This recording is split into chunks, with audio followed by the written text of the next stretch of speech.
యోబు 29వ అధ్యాయం. యోబు మళ్ళీ మాట్లాడడం మొదలుపెట్టి ఇలా అన్నాడు. గతంలో ఉన్నట్టే నేను ఉంటే ఎంత బాగుంటుంది. దేవుడు నన్ను కాపాడిన రోజుల్లో ఉన్నట్టు ఉంటే ఎంత మేలు. అప్పుడు ఆయన దీపం నా తలపై ప్రకాశించింది. ఆయన కాంతి వల్ల నేను చీకటిలో తిరగగలిగాను. నా పండు ముసలి దినాల్లోనూ దేవుని స్నేహం నా గుడారంపై ఉండే రోజుల్లోనూ నేను ఉంటే ఎంత బాగుండేది. సర్వశక్తుడు ఇంకా నాకు తోడై ఉన్నప్పుడు నా పిల్లలు నా చుట్టూ ఉండేవారు. నా దారి అంతా వెన్నలాగా ఉండేది. బండ నుండి నా కోసం నూనె ప్రవాహంగా పారింది.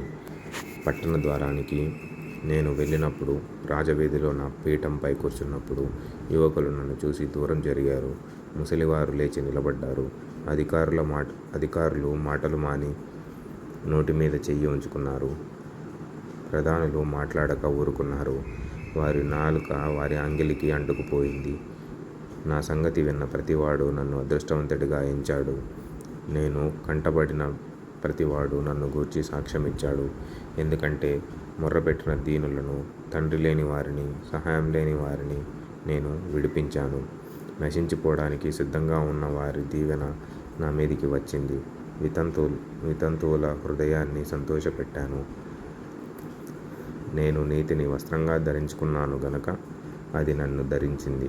నా న్యాయ ప్రవర్తన నాకు వస్త్రం పాగా అయింది. గుడ్డివారికి నేను కన్నులయ్యాను, కుంటివారికి పాదాలు అయ్యాను. దరిద్రులకు తండ్రిగా ఉన్నాను.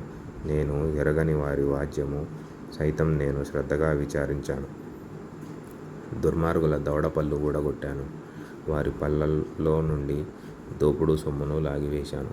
అప్పుడు నేను ఇలా అనుకున్నాను, నా గూటి దగ్గరనే నేను కన్నుమూస్తాను. ఇసుక రేణువుల్లాగా నేను దీర్ఘాయువు గలవాడినవుతాను. నా వేళ్ళ చుట్టూ నీళ్లు వ్యాపిస్తాయి. నా కొమ్మల మీద మంచు నిలుస్తుంది. నాకు ఎడతెగని ఘనత కలుగుతుంది. నా చేతిలో నా విల్లు ఎప్పటికీ బలంగా ఉంటుంది. మనుషులు శ్రద్ధగా వింటూ నా కోసం కాచుకొని ఉన్నారు. నా ఆలోచన వినాలని మౌనంగా ఉన్నారు. నేను మాట్లాడిన తరువాత వారు మాట పలకలేదు. ధారలుగా నా మాటలు వారి మీద పడ్డాయి. వర్షం కోసం కనిపెట్టు వారు నా కోసం కనిపెట్టుకున్నారు. వర్షం కోసం కనిపెట్టినట్టు వారు నా కోసం కనిపెట్టుకున్నారు. కడవరి వాన కోసం అన్నట్టు వారు వెడల్పుగా నోరు తెరుచుకున్నారు. వారు ఊహించని సమయంలో వారిని చూసి చిరునవ్వు నవ్వాను. నా ముఖ కాంతిని వారు తోసిపుచ్చలేదు. నేను వారికి పెద్దనై కూర్చొని వారికి మార్గాలను ఏర్పరిచాను.